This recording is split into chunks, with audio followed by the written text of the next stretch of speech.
Hey everybody, Jins here, and welcome to another episode of Small Bytes Plus. So this week we are going to be looking at an early access game on Steam. So bear in mind, stuff in this game that's currently here and stuff we discuss may be subject to change, may get added later on, may get taken away, so on and so forth, you know the drill.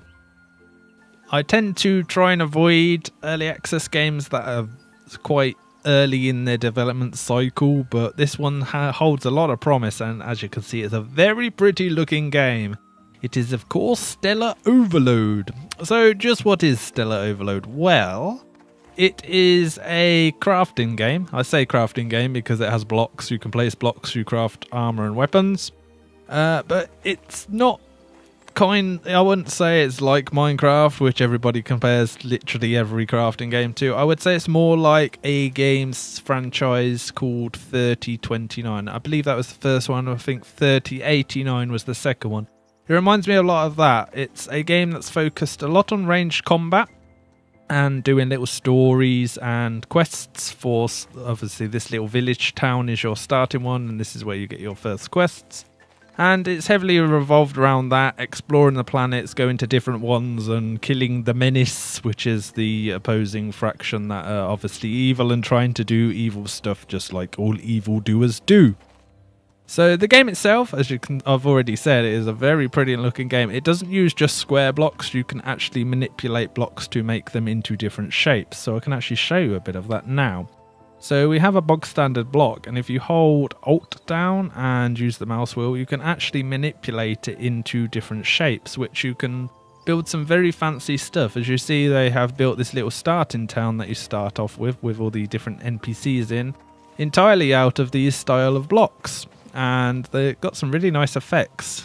I would say the frame rate in this game is a bit choppy. It's not too well optimized. I would like to see them maybe put that on a priority to get it a bit better optimization to it, because when there's a lot of detail, especially in the background and that, the frame rate can get a bit choppy, and I don't exactly have the worst of PCs, so it's not entirely insufferable. It's just a bit more tedious than anything. The gun mechanics, they work really nice. They're quite fluid. You currently only have a few different guns, and within those guns you have a different variety of bullets. So if I press X, I can switch to either your big standard heavy shoot in the face bullets, or you can do the green alien ones that do little splash damage and hit multiple targets. The guns themselves actually work quite nice. They're fluid. The aiming's quite nice. The bullets go where they expect them to go. The digging mechanics are all done through these, I guess it's kind of like a power gauntlet. If you've played very old school games, they had big gauntlets like this of death. But this is actually to mine the world away and do different things like that. You can actually mine massive amounts of stuff. The more you upgrade it, the bigger section you can mine. So you start off with a 2x2 blocks that you can mine, and then you eventually sort of upgrade it and you can start mining massive holes. The gathering and stuff in this game is not really so necessary like other games where you're going to be going into caves every hour or so to get new minerals and stuff to upgrade your armor, because a lot of the game itself has, I don't know if we actually have any around at the moment, but it actually has a lot of lootable items. There's some pots over here, so we can they probably don't have anything in, but we can show you.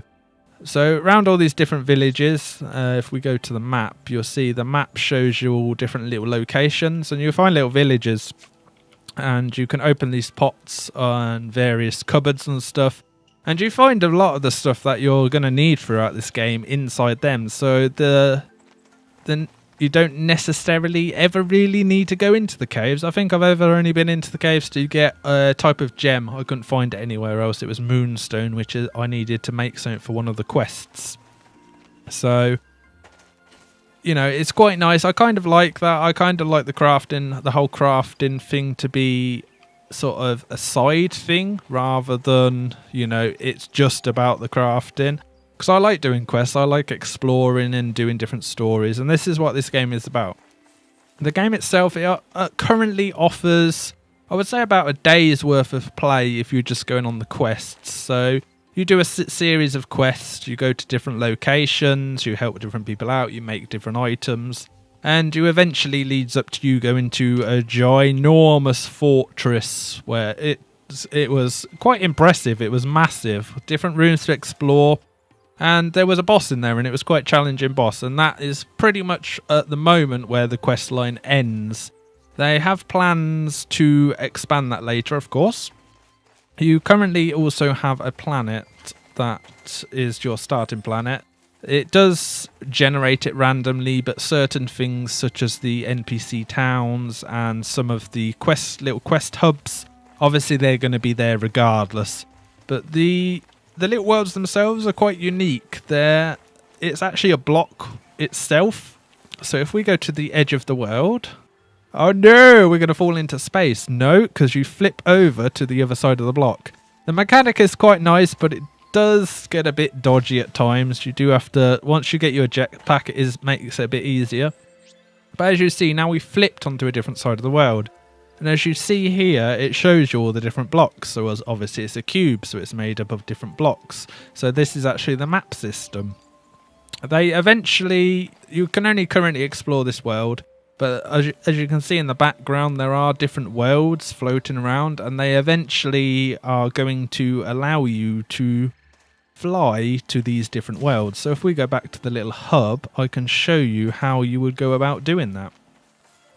So there's currently a few vehicles in this game. It does save quite a bit, and when it saves, it does lag the game out. So sorry about that. I couldn't really avoid that.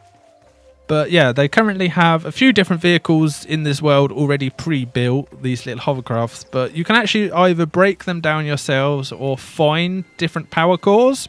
This is just a crappy little thing I made with out of one of the hover bikes. But basically, you put a power core down, it will float up,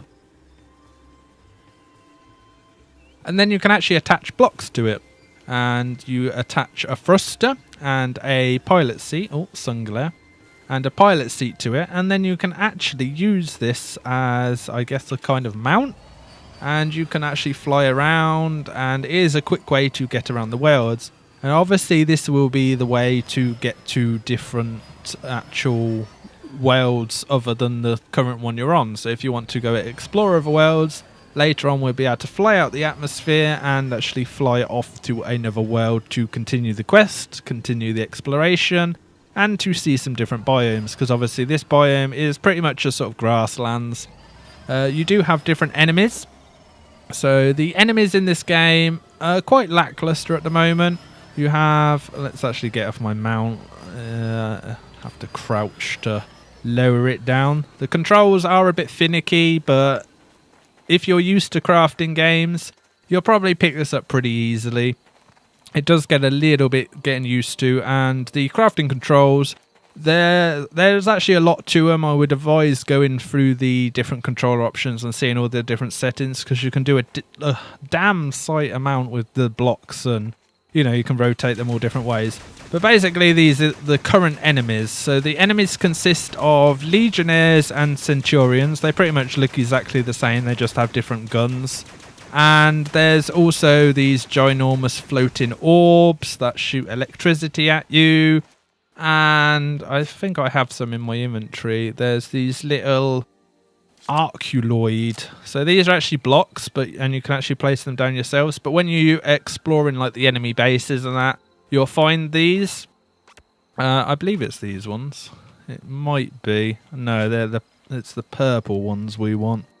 Actually, it must be. Yeah, it must be the level 1 ones. Or not. Okay. I'm not gonna be able to show you that. But basically, they're these blocks, but they're purple, and they come to life and jump at you. And other than the boss, that is pretty much all the enemies in the game at the moment. So it is a bit lacking on the enemy front. You do have some various traps you have to avoid. There's currently in the little bases and that, there's laser beams that like instantly kill you that you got to jump over and navigate, because it does have a fairly decent movement system in it. You crouch, you can run, you can toggle your run off and on. But yeah, there's also turrets and like sort of Tesla coil things, and that's pretty much the only things that are going to kill you. There are a lot of these little critters, I guess, around. There's an impressive amount of them actually. There's squirrels, worms, glowworms, snails, weird alien beasts. As you see, peacocks, lovely little peacocks. Ooh, can we ride the peacock? No, we can't ride the peacock. So as far as the world's fleshed out, the worlds themselves are well, at least this one is fleshed out really nicely, but I would say is lacking in the variety of the enemies front. You will find it quite challenging to kill these when I think you start off with like a little pistol to start with. These guys do serve a bit of a challenge then, but once you get stuff like the rifle and the shotgun, they're not that hard. It's just a case of strafing really. As you can see, my heart is in the middle, which is my health, and you can restore that by various different healing things. You can also get food. You can grow your own food as well, and that will serve as your way of healing yourself. You do have to kind of spam your health packs to heal yourself back because they only give you a slight amount of health. You also get this cool thing called, I forget what it's actually called. What is it called? Let's actually get you the proper information of what that is called. Where is it in my inventory? I cannot see it anywhere. That's the pistol. That's the starting one. It's the block thrower. This actually does really good damage. You can actually use it to place blocks down or actually kill stuff with the blocks that you currently have. As you see, we're killing a very helpless rabbit here with our block thrower. As you can see, you also damage yourself.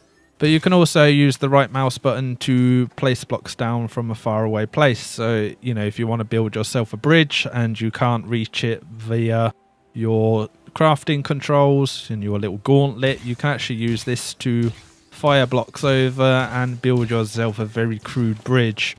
You do get a jetpack as well, so you can actually use a little thruster pack to help yourself get to areas. So as I said before, the movement and the gunplay in this game is actually quite nice. It feels really fluid and smooth. It reminds me of a lot of stuff like Quake and that back in the day. Very fast-paced movement where you're sort of strafing around and shooting everything as fast as you can and trying not to die in the process. I do like the whole build your own vehicle. I probably will build myself something with a bit more grandeur than this crappy little bike, but it served me the purpose of getting around the world. I would say the loot in this game at the start, it's actually quite nice. It does serve a very good purpose of keeping the game nice and fast paced, but once you sort of get through the first lot of missions, get your good guns and that, when you're looting stuff, you do find yourself just getting junk over and over and over again. That you do get different crafting recipes. As you can see my character sheet here. Let's actually go to continue. So you do find yourself finding a lot of the same loot. So you get stacks upon stacks of, various ores and stuff that you no longer need. So unless you're going to build yourself a big base, then you don't really need it. You find tons and tons of food. I would like to see a bit more variety on the weapons. And I'm not on about, the weapons themselves work really nice. You got a basic pistol, then you go up to a shotgun and rifle. The rifle being the premier, the best one in slot at the moment. But I would like to see maybe a bit more variety with the loot. So say you get a rifle, it looks exactly the same, but it has slightly higher damage, or maybe it's just a different color, so it's just cosmetics. So you get a pink rifle, you get a blue rifle, you get a rifle that shoots, I don't know, rainbow bullets. Just think a bit more interesting rather than just getting, oh, here's more iron, oh, here's more, berries, here's more fruit, here's more apples. Because you do sort of lose that feeling of wanting to loot stuff after a while, because you know exactly what's going to be in there. It's just going to be more iron ore or more aluminium. But yeah, other than that, I would say the game, it has a lot of promise to it. As I keep saying, it's a very pretty looking game. I actually love it. All the foliage and that, and the grasslands, even like the fact that you can see all the different worlds from the off in the distance. As you can see, I don't know whether all these are actually going to be ones you can travel to or if they're just cosmetic, but there does look like some interesting worlds. What we got? We got like a watery world there, some kind of lavary world, a very mountainous one. That looks quite deserty. Obviously got the sun up there. Don't fly too close to the sun, it might burn you. But other than that, I would say the game, it has a lot of promise to it. I would like to see the combat become a bit more interesting. Some bigger variety of enemies that are not just the same guys with different guns. The boss itself he's completely different. He's actually really challenging even once you got the decent armor and decent weapons. But other than that, you're pretty much going to fly through this stuff. That's why I say probably gives you about a day of play. Well, other than, if you want to build stuff, that's sort of on, your time. But what the game offers at the moment is about a day of play. The price point on this game's not too bad. I think it was about £10, which for a game of this magnitude is not really the worst compared to other games that have been in early access. So I would definitely keep this game on your radar. It's got some very interesting mechanics to it, and it looks to be a very interesting game along the lines. I can't wait to get onto these different worlds. You can actually get up to these clouds as well. You can mine cloud blocks. It does serve as a lot of different trees and resources that you can gather. There's just not an awful lot to do with them at the moment. As you can see, the worlds are actually pretty big. It looks quite small on the map, but it does take you a while to get to the different areas. And obviously being a block, you've got different sides to the block. So there's plenty to explore at the moment. I would just say there's not a good amount of different variety on loot and various items. A lot of it is all just bog standard blocks and stuff. So I would like to see maybe some more interesting guns, or just some different variety and variants of the same guns, just to give you a bit more customization to your character. That's the point. As for the character, you can't currently customize your character. I don't know whether they're going to change that. You're given, a bog standard Joe, and he's pretty much your guy right at the start. I would like to see them change that so you can maybe customize your character a little bit, just to set yourself off apart from everyone else. Because I do believe this game's going to be multiplayer at some point, which would be quite nice. It'd be quite fun to play this with other people. Maybe get involved in some big battles with other players. That would be quite interesting. So this was another week of Small Bytes Plus. I hope you guys enjoyed it, and I will see you next time for another random game of some kind. I do have another... Actually, I have another early access game that I quite like the look of, that I might try for next week. So we will see. So I hope you enjoyed it. You know exactly what to do. Like and subscribe, and I will see you next time. Bye-bye.